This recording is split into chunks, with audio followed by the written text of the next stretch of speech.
Yesterday, Winslow was sitting at the table eating, and he had a small Corel plate. We have a set of those Corel plates that are supposed to be shatterproof and chip-proof. And he was sitting there and pushed the plate off the table, and it fell on the floor and must have hit just right that it just shattered into tiny, tiny little pieces. And no exaggeration, this little plate shattered into hundreds of just little shards of glass on the floor. So I got Winslow out of his chair and into a different room and was there working on cleaning it up. And Deacon comes into the room and sees the plate on the floor, and he says, "Dad, you have to fix it." I said, "Deacon, there's not really any way to fix this. We're just going to have to throw it out." And he said, "No, Dad, you have to fix it. You have to tape it back together." And in his mind, in some way, he looked at it and he thought there must be a solution to this problem, and Dad must be able to do it, to be able to fix what's broken, which many times we do fix toys or whatever that break. But in this situation, there was nothing that could be done. It was an impossible situation. All I could do was clean up the pieces and throw it away. Have you ever found yourself in a situation in life that feels like that? Have you ever been in what feels like an impossible situation, where it feels like you've done everything you can to fix it, but there's just nothing that can be done?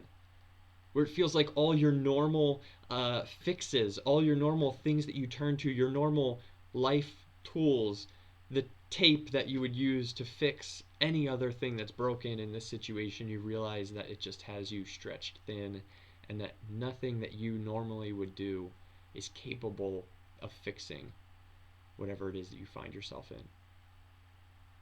Or maybe even beyond that, have you ever come to a place in your life, maybe in a relationship or a situation that you're in, whether it's at work or with you and a neighbor or within your own family, where it feels like you're even coming face to face with what you almost have to call evil? Where it's not just that the situation is broken or that the relationship is broken, but that when you work to do good, when you actually are fighting for what you know is right, that it feels like there's this active force working back against you. Whether that's actually coming from another person or individual in the situation, or whether it just feels like something about the organization or whatever it is that you're involved in, that there's just something there that your best efforts to bring about what you know is good and right aren't just not working, but they're being actively worked against, actively fought. Or maybe as you think about what feels broken in your life, or times when things have felt broken in your life, maybe it wasn't even outside of you. Maybe it was something inside of you. Maybe as you were working on something in your life and you were working to bring about good, you felt like there was this active force of evil inside of you fighting the good that you were working to bring. Maybe you could echo the words of Paul when he said, "I do not understand what I do. For what I want to do, I do not do. But what I hate, I do. I have the desire to do what is good, but I cannot carry it out. What a wretched man I am. Who will rescue me from this body that is subject to death?" Sometimes we come to this place in our lives where we realize that we are not capable of bringing about the good that needs to come in our world. Where we realize that all our best efforts just fall by the wayside. It's like taking a plate that's smashed to smithereens and trying to fix it with tape. And we realize that all the normal tools we have for the job, for fixing what's broken in our lives, cannot fix this gaping hole that we find. This is the story of Scripture. The story that we find throughout the Old Testament is that the world actually was created good, and we see that in our lives too. There's things that are beautiful and good, and we know the possibility of what could be, what should be. But the message of Scripture is that what was created good has been broken and destroyed, that there is evil actively at work in the world, at work outside of us. We first see the snake coming into the garden, but then also at work inside of us. We see Adam and Eve falling prey to that snake. And as we go through the story, we find that all the things that we think should actually fix the story or make it better, in the end, are incapable of dealing with this threat of evil. We see Cain and Abel, the children of Adam and Eve, actually seeking God and bringing sacrifices to pay for sin. And we think there's hope here, and maybe the evil will be overcome. Maybe the serpent will be defeated and good will be restored. But instead, Cain is not able to actually bring his sacrifice out of a good heart. And instead of repenting and changing and overcoming evil, evil overcomes him and overcomes Abel as well, the one who actually is faithfully living the way that God is calling him to. And Cain goes out into the field and he murders his brother. We see Abraham, a man of faith who seems to be following God no matter what, and there's things along the way, mistakes that he makes and actively things he does wrong and deceiving others. But in general, it seems like there's so much hope and promise here, and God promises to bless the world through him, and we think maybe this is it. And then we look as Abraham's family from generation to generation falls apart, falls prey to evil, to the point that Joseph's brothers actually sell him into slavery. And in the midst of that, God is still able to bring about good, but it seems like every time that God works in the world to bring about good, to fight against evil, that evil overcomes and wins. That humans are so connected to this evil force that even all the good that God does, it's not just about what we see humans doing in the Old Testament. We see as God is actively working to break the forces of evil, it seems like evil just continues to overcome and win. We see God setting the Israelites free from slavery in Egypt, and very quickly they fall to complaining, to wishing they were back in Egypt, and to not even trusting God when he calls them to go into the promised land and needing to spend another 40 years wandering in the wilderness. We see as the nation of Israel are living with God as their king, but then they want to be like the neighboring nations, and they want a king of their own. We see the wreck of a kingship that we have in King Saul, and then we have David, who God handpicks, and God is going to, this is the one that is going to build this dynasty of kings that are holy and righteous and seeking God, and David is one who seeks God with his heart as a man after God's own heart. And then quickly we see David's family fall again prey to evil, as evil overcomes them, and within a single generation, the nation is broken in two and is not even fulfilling the purposes that God has for them. We see this pattern over and over in the Old Testament. We find ourselves coming to this place of questioning, is it even possible? Can the plate be put back together again? Is there a tape out there that's strong enough? Is there someone with enough skill, or does the world just need to be brushed aside, burned up with fire, everything devoured, including people, and just God needing to start over again? Can evil actually be defeated in this world, or is it hopeless? And in the midst of this story, in the midst of this, here comes Jesus, claiming to be the Messiah, claiming to be the Son of God, claiming to actually bring God's kingdom of heaven to earth, into this world. And he preaches and teaches things that are amazing, that are incredible, about not just a change in action, but actually a change in heart. About actually loving God with all of our heart, soul, mind, and strength, leading us to love our neighbors as ourselves. And he redefines what neighbor even means, so that this love is all-encompassing in our life, a self-sacrificing, self-giving love where we even are willing to love our enemies. And Jesus' claim throughout his ministry is that in doing this, evil will be defeated.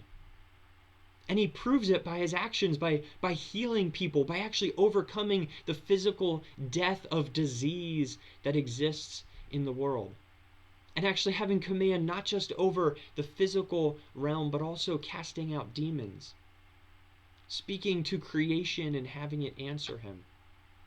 And it looks like maybe finally this is the one who will do what we could not do.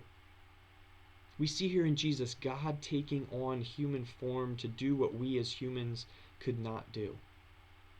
But instead of the story going in the direction that we might expect, that we might hope, we come here to what feels like the end of the story as we find Jesus being nailed to a cross.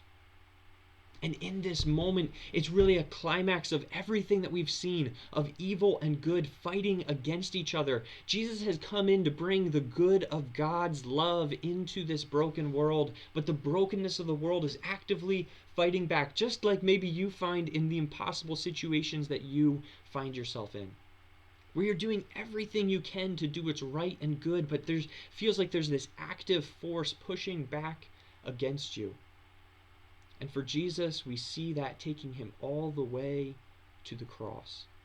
The climax that has been, or the conflict that has been building throughout the book of Matthew is coming to a climax, coming to a head here as Jesus is nailed to a cross. And we see Jesus' divinity and his humanity on full display here. And it's something we can't even comprehend. I mean, here is God in human flesh saying, my God, why have you forsaken me?" Jesus, equally human and equally divine, hanging on the cross, seemingly being defeated by the evil he came to defeat. We see the Trinity on full display here. Jesus as the Son, we see the Father, the Holy Spirit. And these aren't things to be explained. And there's work that we can do on trying to understand them. But here in this text, they're not things to be explained. They're things to be observed and things to be proclaimed. That God himself came and took on human form in order to do what we were not capable of doing on our own. And that in that, Jesus, a human being, had to fully entrust himself to God the Father, just as we in our lives need to learn to trust in God. Jesus was fully God and fully human. But as a human being on the cross, Jesus needed to fully trust God to do the work that needed to be done to overcome sin and evil in death. Jesus was faithful even when it looked like failure. Jesus was faithful even when it looked like failure. God himself coming to save us from sin, to break the curse of death, to defeat Satan, to overcome evil. And here on the cross, in the climax of the battle, when it looks like his mission is failing, Jesus was faithful, even when it looked like failure. In his darkest moment, Jesus entrusted himself to God. Jesus, the human, trusts that there is more going on than what meets the eye. He trusts that by doing what is right, by being faithful even when it looks like failure, that God is accomplishing something in the spiritual realm that goes far beyond what the eye can see as this human being suffers and dies on a cross. In his darkest moment, Jesus entrusted himself to God. So we must entrust ourselves to God as well. In his darkest moment, as Jesus is being taken by the religious and political authorities, as he is executed by the state, as he is hung on a cross as an innocent man who has done nothing wrong. And what we read is that from noon until 3 p.m, darkness came over the land. We see here that this is no normal crucifixion. There's something supernatural happening here, something supernatural taking place. Darkness came over the land from noon until 3 p.m, and about 3 p.m, Jesus cried out in a loud voice, "Eli, Eli, lama sabachthani," which means, my God, why have you forsaken me?" You know, it's easy for us as modern people to read this passage and think, what's going on here? At noon, the sun at the height of the day, but there's darkness over the land for 3 hours, and so we want to explain it. What was taking place here? Was there an eclipse, or was there a dust storm, or was there just a heavy cloud cover? Like, what caused the darkness? But for the readers of Matthew's gospel, and for the people standing there at the cross, and even for Jesus himself in the passage and how he responds, what we see is they were much less concerned about physically what was making this possible, and they were much more concerned about spiritually what was the meaning of this. You see, if you remember back to the creation story, light is actually created before the sun itself.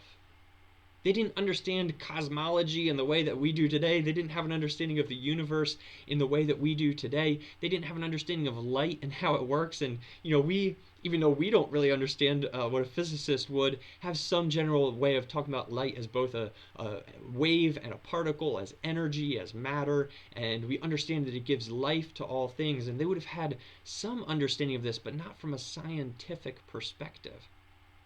And so what they would have believed, what we see consistently throughout the Old Testament, is that light is seen as a gift from God. That light is seen as the source of life. Actually, birth can be talked about in the Old Testament as coming to light. Coming into the light is to be born, is to be alive. And darkness is seen as actually fighting against the light. Darkness can be a symbolism for evil, and so being in the dark, being in darkness, can symbolize affliction and even death in the Old Testament. We read that Sheol, the place of the dead, is a place of complete darkness, where there's no light at all. And so as we come to this climax of the battle between good and evil, and Jesus has been proclaiming that good will win, here he is hanging on the cross, and we see evil flooding into the world. It doesn't look like good is winning at all. It looks like evil is winning, to the point that light is actually cut off, that God's presence, the healing presence and energy that light brings, the life of God is being withdrawn from the earth, so that as Jesus hangs on the cross, it looks like God isn't even present anymore. The divine gift of light fighting back the darkness has been removed, and all that there is dark and evil. This force that's fighting and pushing back. And what we see here on the cross is that even when it looks like evil is winning, Jesus entrusts himself to God.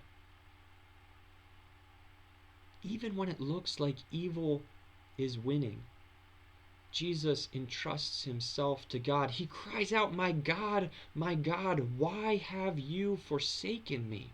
As Jesus is hanging on the cross and the darkness comes, literally physical darkness that they can't see, Jesus sees this as a sign that God himself has withdrawn.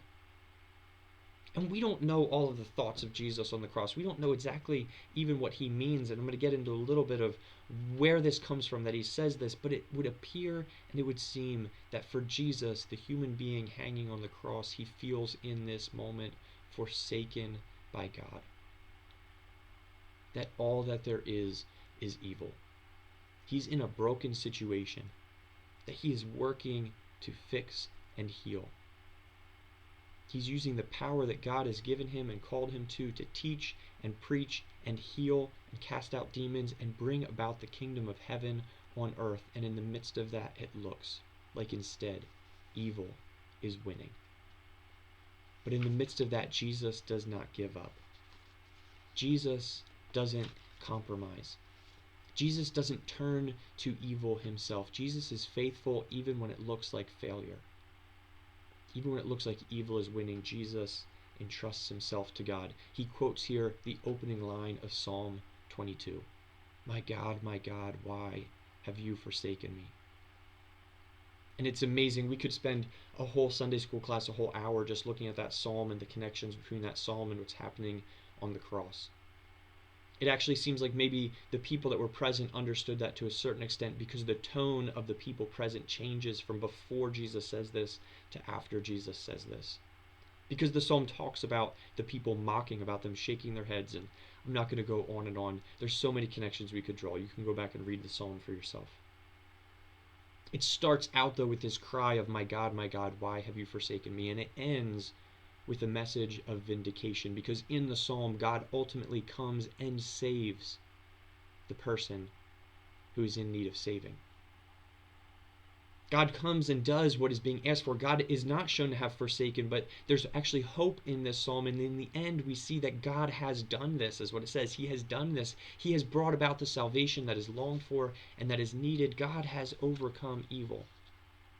And so ultimately, Jesus expresses his feeling of complete abandonment by God, but even in this moment on the cross, when it looks like evil is winning, by crying out, "My God, my God," Jesus still shows that he has hope, that he believes and trusts that God is doing something that the eye cannot see.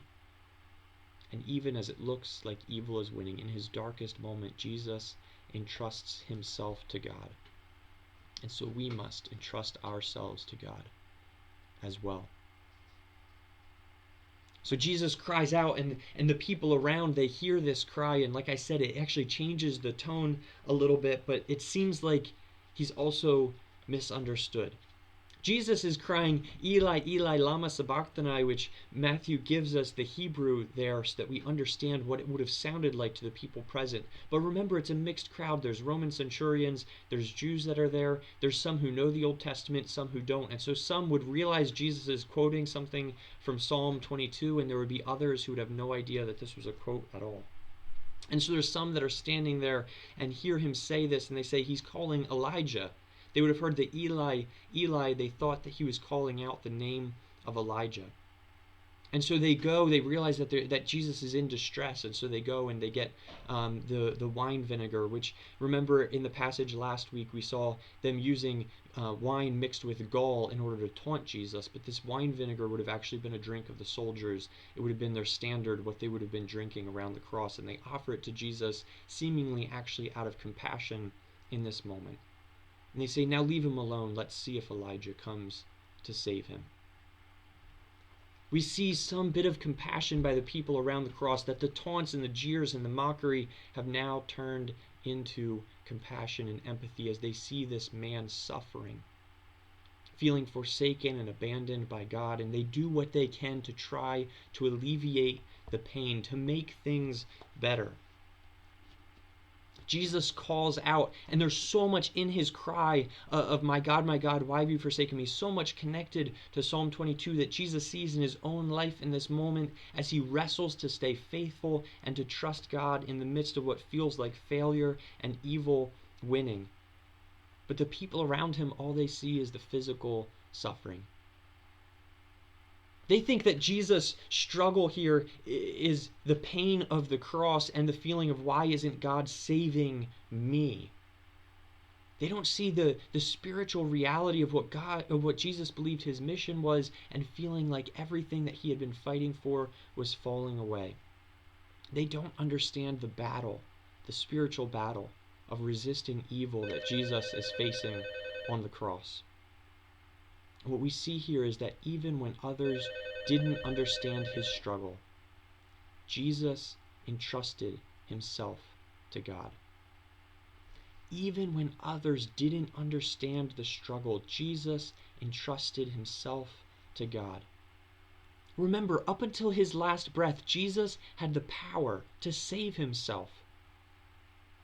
Jesus, up until his last breath, he had the power to abandon his mission, to abandon the will of God, to call down angels, and they would have come at a moment's notice to rescue him from the cross and set up the kingdom of Jesus on this world apart from the will of God. And so Jesus is in this immense spiritual battle that the people present couldn't even see or understand. It wasn't just about the physical pain, and there was a lot of physical pain there. It wasn't just about the relational pain or the shame and the mockery he was experiencing. There's this immense spiritual battle as Jesus works to be faithful despite what appears to be failure, as Jesus chooses to not save himself but to sacrifice himself, and the people around him are not even capable of seeing that. And so when others didn't understand his struggle, when they tried to offer comfort, but what they offered wasn't even what he needed or anywhere close to it, Jesus entrusted himself to God. Sometimes maybe you find yourself in the midst of a struggle that it feels like no one else understands. Sometimes maybe you have cried out, maybe you are crying out, as Jesus did on the cross. And when others hear that cry, they say, "Oh, I understand. Oh, let me help. Let me help you fix it." And in their response, you realize that they have no clue what it is that you're going through. Even when others don't understand our pain or our struggle, we must entrust ourselves to God, just as Jesus did here on the cross. We read right after this, when Jesus had cried out again in a loud voice, he gave up his spirit. Jesus, when it seemed like evil was winning, entrusted himself to God. When others didn't understand his struggle, he entrusted himself to God. And when it cost him everything, Jesus entrusted himself to God. Jesus did not passively die. Jesus, we read here, actively gave up his spirit. He gave up his breath. He was faithful to the end, faithful to the mission that God had given to him, faithful to the message of what he had learned through Scripture and from prayer with the Spirit to understand what his purpose was as a human in this world. Jesus was faithful all the way to the end. Not only did Jesus choose not to save himself, Jesus actively gave himself. When it cost him everything, Jesus entrusted himself to God. And then we read, at that moment, as Jesus is faithful in the midst of what looks like failure, as Jesus is faithful in the midst of what looks like evil winning, as nobody else understands what's going on, as it's costing him everything, even his life, at the moment that he gives up everything and is faithful to the end, at that moment the curtain of the temple was torn in two from top to bottom. The earth shook, the rocks split, the tombs broke open. The bodies of many holy people who had died were raised to life. They came out of the tombs after Jesus' resurrection and went into the holy city and appeared to many people. When he couldn't do it on his own, Jesus entrusted himself to God. Now remember, there's this interplay between Jesus being both God and human, and we don't know where the Spirit of Jesus went in that moment that he gave up his breath. We don't know exactly what took place even in the spiritual realm, and we could spend hours discussing it, and there's scripture we can look at, but in the end, at the end of the day, we do not know whether Jesus even saw this from a spiritual reality, whether Jesus even got to see what his death accomplished in that moment, or whether it was sometime later that he was able to observe and see. But what we do know is that Jesus, the human being Jesus, as he's hanging on the cross, knowing what needs to be accomplished, knowing that good needs to come into the world, is not able to do it on his own. Because the symbolism here, what we see happens is as Jesus dies, when he finally gives up his breath and commits himself to giving up everything, being faithful to the end and trusting himself to God, God himself comes down to the earth. God the Father comes down to the earth. The symbolism of the earthquake throughout the Old Testament is always a symbol of God's presence coming, God himself coming down. Satan, in this moment, as Jesus is faithful to the end, is overcome. Evil does not win. Evil does not have the last word. By Jesus offering himself, sacrificing himself, Satan is overcome, and God has come back to be the rightful ruler and king of his world. God comes down and the earth itself quakes. The rocks split. And God comes down to Zion, takes the curtain in the temple and rips it into the curtain that symbolizes the sin, the unholiness that separates God from his people. God himself comes down and rips the curtain in two. No longer is a sacrifice necessary to enter the presence of God, because the sacrifice has been made, the debt has been paid, and God now is present with his people.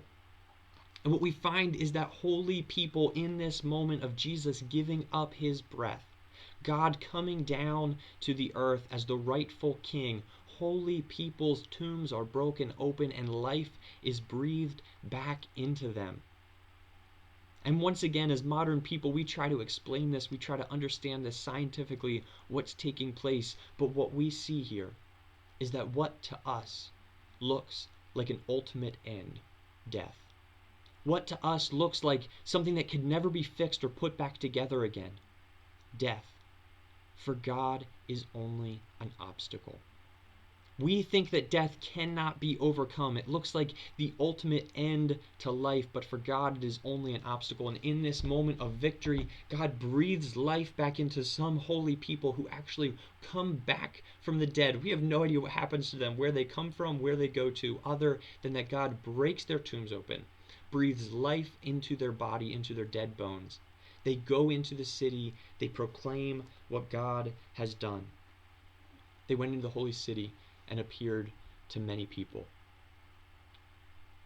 When he couldn't do it on his own, Jesus entrusted himself to God.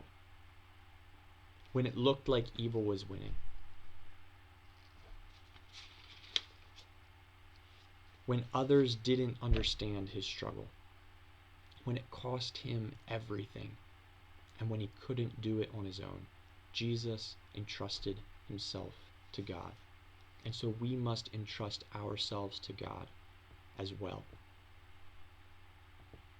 What are you going through?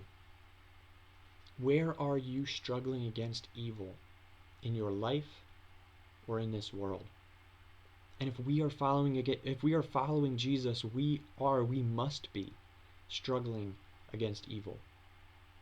Entrust yourself to God. When it feels like evil is winning in your marriage or in your family, don't give in.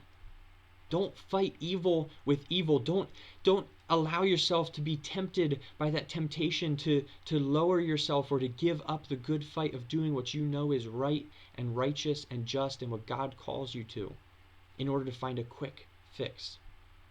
Entrust yourself to God. Seek his face. Cry out to him like Jesus on the cross, saying, God, this is too difficult. I feel stuck. I don't know what to do, and it seems like you have abandoned us, but I trust you. When you are struggling in your darkest hour and it seems like no one else understands, in the midst of your depression, your loneliness, your grief, when you feel like you are being overcome, don't give in. Entrust yourself to God. Turn to him. Throw yourself on him even when everyone else lets you down. When it costs you everything. When speaking up for what is right might cost you that friendship. When having a hard conversation with your boss might cost you your job. When caring for someone in need is literally physically dangerous and might cost you your life. When doing what is right costs you everything, don't give into the idol of safety and security. Entrust yourself to God. Don't sit around waiting for God to use you. Actively submit yourself to him and to the hard work of self-giving love. And when you can't do it on your own, which we can't, when all of your efforts fail, when there is nothing that you can do to fight evil, sit back Give up everything. Entrust yourself to God and wait for Him to act. Throw yourself on Him, because He will come through. In His darkest moment, Jesus entrusted Himself to God. So we must entrust ourselves to God as well. When it looked like evil was winning, when others didn't understand His struggle,